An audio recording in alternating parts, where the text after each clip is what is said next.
میرے محترم بزرگوں اور دوستوں، اللہ تبارک و تعالیٰ نے مسلمان کو عزت عطا فرمائی۔ مسلمان کسی بھی قبیلے سے تعلق رکھتا ہو، وہ کسی بھی خاندان سے تعلق رکھتا ہو، وہ امیر ہے، وہ غریب ہے، وہ امیر ہے یا غریب ہے، وہ کالے رنگ کا ہے یا گورے رنگ کا، جس کے دل میں بھی ایمان کا نور ہے، اللہ تعالیٰ نے اسے عزت سے نوازا ہے۔ قرآن پاک کے اندر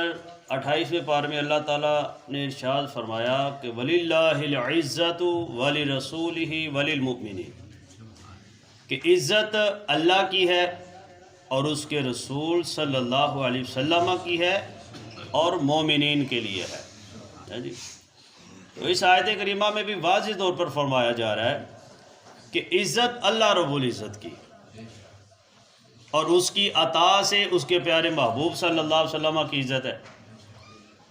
اور پھر اس کے محبوب صلی اللہ علیہ وسلم کے صدقے میں مسلمانوں کی عزت ہے۔ ٹھیک ہے، تفسیر سراۃ الجنان میں اس آیت مقدسہ کے تحت فرماتے ہیں کہ 4 مسئلے اس آیت کریمہ سے مسئلے معلوم ہوئے۔ ایک یہ کہ ہر مسلمان عزت والا ہے، وہ کسی بھی برادری سے تعلق رکھتا ہو،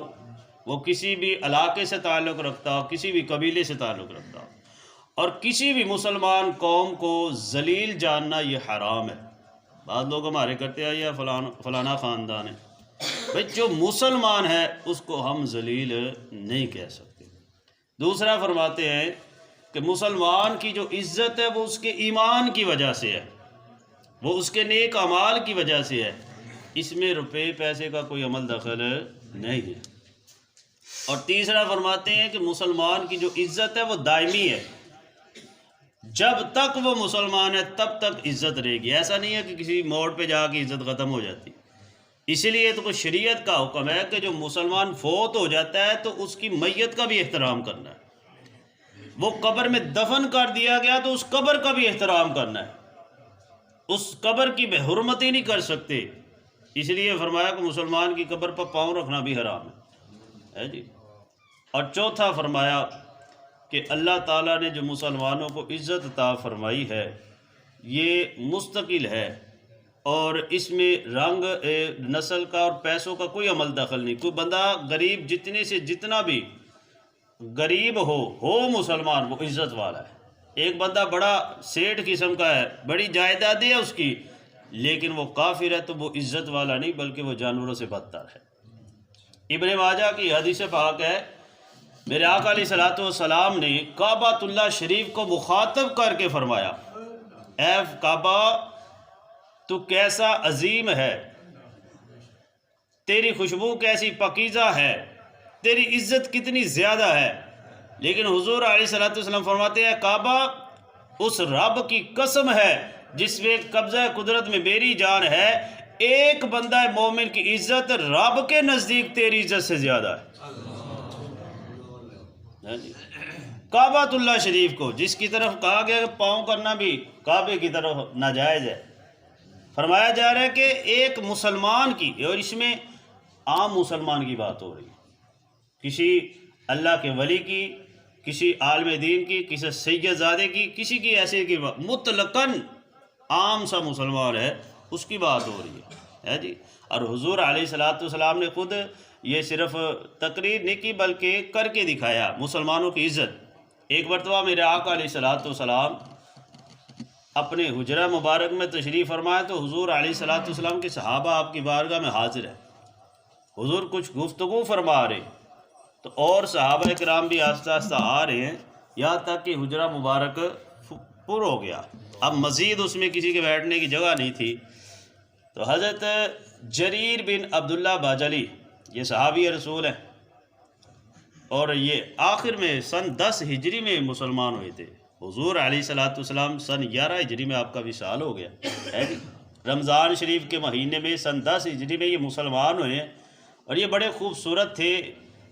حضرت عمر فاروق رضی اللہ تعالیٰ عنہ فرمایا کرتے تھے جریر یوسف حاذہ الامہ، فرماتے تھے جریر بن عبداللہ اس امت کے یوسف ہے، اتنے خوبصورت۔ تو ابھی مسلمان ہوئے کچھ دن پہلے، تو جب حضور علیہ الصلوۃ والسلام حجرہ مبارک میں تشریف فرمائے، صحابہ کرام حاضر خدمت ہے، حجرہ بھر چکا ہے اور مزید کسی کے بیٹھنے کی جگہ نہیں، جریر بن عبداللہ تشریف لائے، حاضر ہوئے تو دیکھا کہ جگہ فل ہے، تو دروازے پہ بیٹھنے لگے، دروازے کے اندر ہی بیٹھنے لگے۔ تو میرے آقا علیہ الصلوۃ والسلام نے اپنی مزمل والی چادر، وہ چادر جس کی قسم رب تعالیٰ قرآن میں ارشاد فرما، حضور علیہ الصلوۃ والسلام نے وہ چادر ایسے اکٹھی کی اور اچھال کے حضرت جریر بن عبداللہ کی طرف، اور فرمایا جریر اسے بچھا کر اوپر بیٹھ جاؤ۔ یہ عام اپنے ایک غلام کی عزت دے کے میرے آقا علیہ الصلوۃ والسلام نے چادر پھینکی تو حضرت جریر بن عبداللہ رضی اللہ عنہ نے چادر زمین پر نہیں گرنے دی اور فوراً جلدی آگے سے بڑھ کر پکڑی اور پکڑ کے چوم کے آنکھوں سے لگا کے سینوں پہ لگا لی، سینے کے ساتھ ایسے لگا لی اور بے اختیار رونا شروع کر دیا اور عرض کرتے یا رسول اللہ صلی اللہ علیہ وسلم،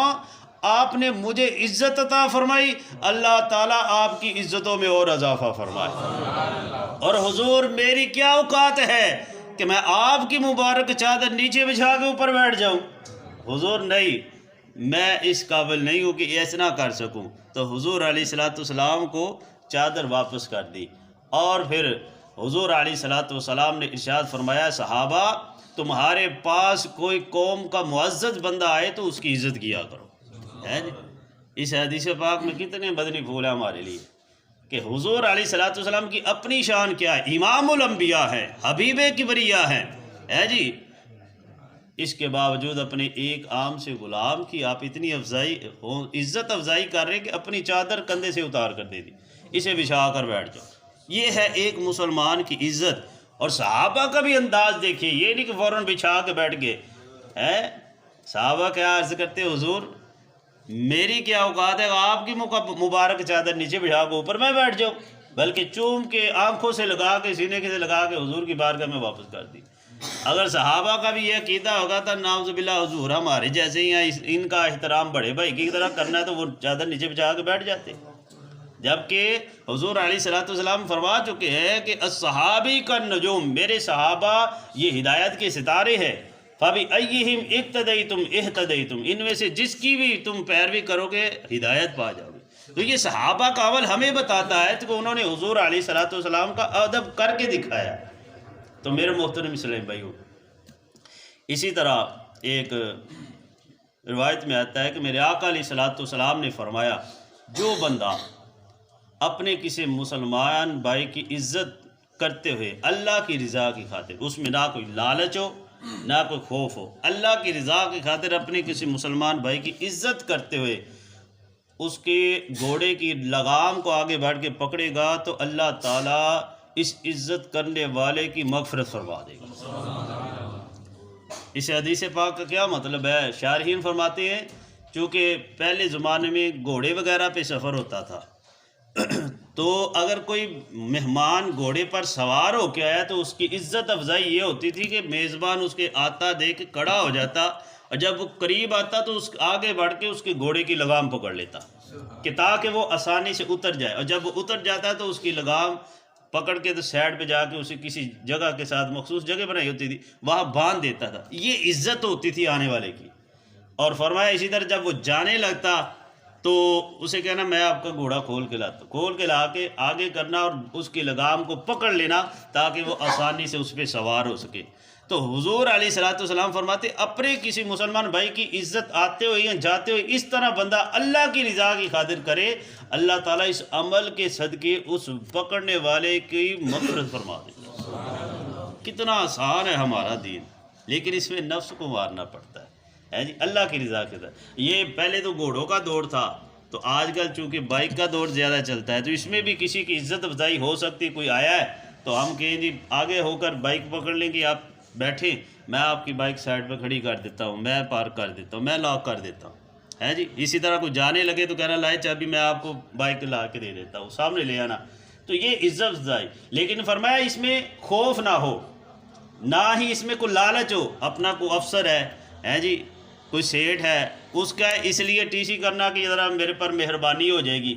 یا پھر اس لیے کرنا کہ یار یہ نہ کیا تو یہ بڑا جھاڑے گا، یہ ناراض ہوگا تو اس کی ناراضگی۔ فرمایا نہ ہی خوف ہو نہ ہی لالچ، صرف اللہ کی رضا کے لیے جو بندہ یہ عمل کرے گا اللہ تعالیٰ اس کی مغفرت فرما دے گا۔ اور مسلم شریف کی حدیث پاک میرے آقا علیہ الصلوۃ والسلام نے فرمایا المسلم علی المسلم حرام دمہ وعرضہ ومالہ، فرمایا ایک مسلمان کا دوسرے مسلمان کے لیے اس کا خون اور اس کی عزت اور اس کا مال حرام ہے، کہ بغیر اس کی اجازت کے اس کا مال استعمال کرے یا اس کی بےزتی کرے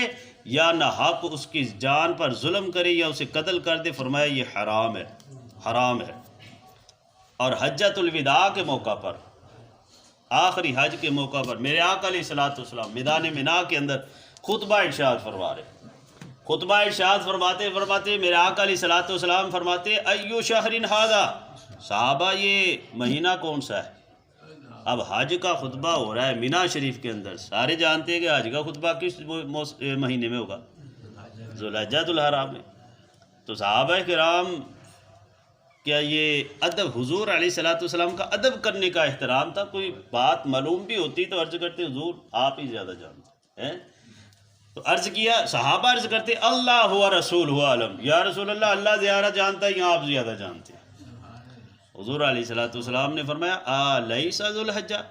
کہ کیا یہ ذوالحجۃ الحرام کا مہینہ نہیں؟ عرض کیا کیوں نہیں؟ پھر حضور علیہ الصلوۃ والسلام نے ارشاد فرمایا ایو یوم ھذا، کہ یہ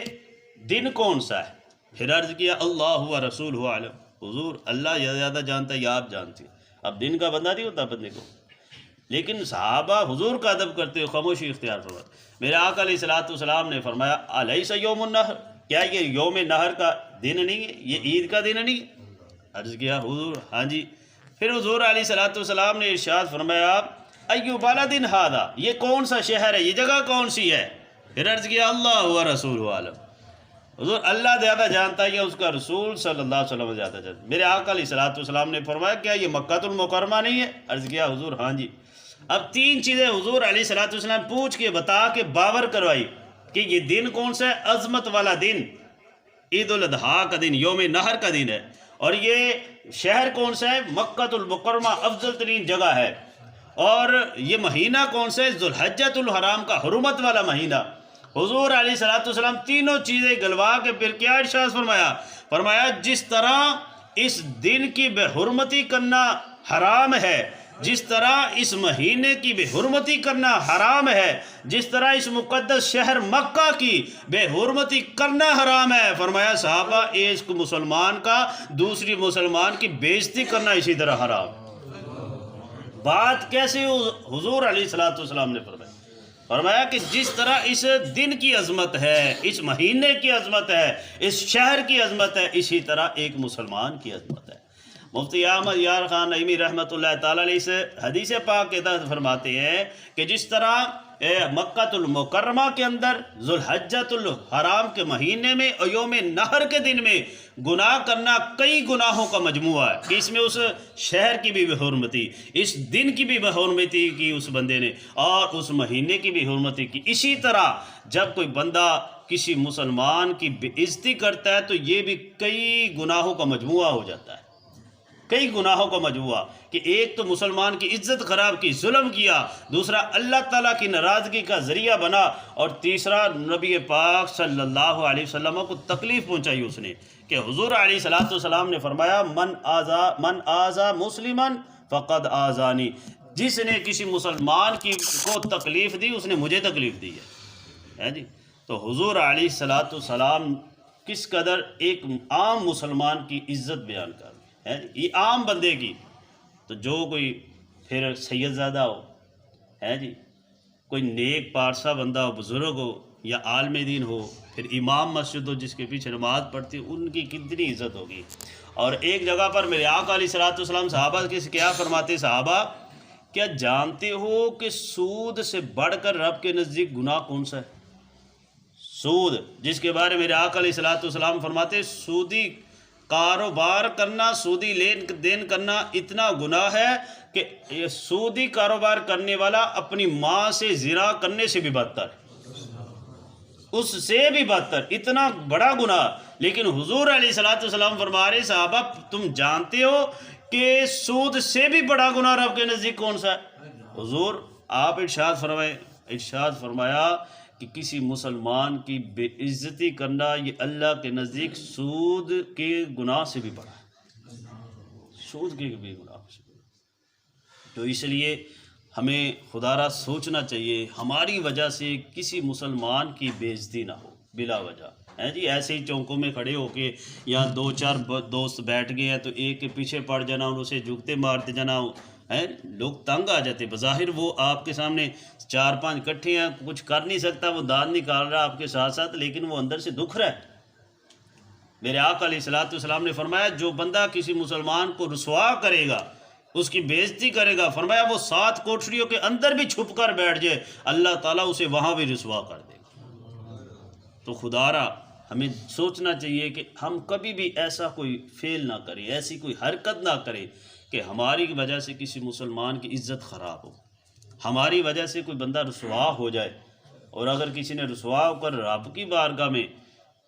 ہاتھ اٹھا دیے نا، تو روایت میں آتا ہے جب کوئی مظلوم ناجائز کسی کی بے عزتی کی جائے، کسی پر ظلم کیا جائے، تو جب وہ دعا کے لیے ہاتھ اٹھاتا ہے تو وہ اپنا معاملہ رب کے سپرد کر دیتا ہے، پھر رب جانے تو وہ جانے۔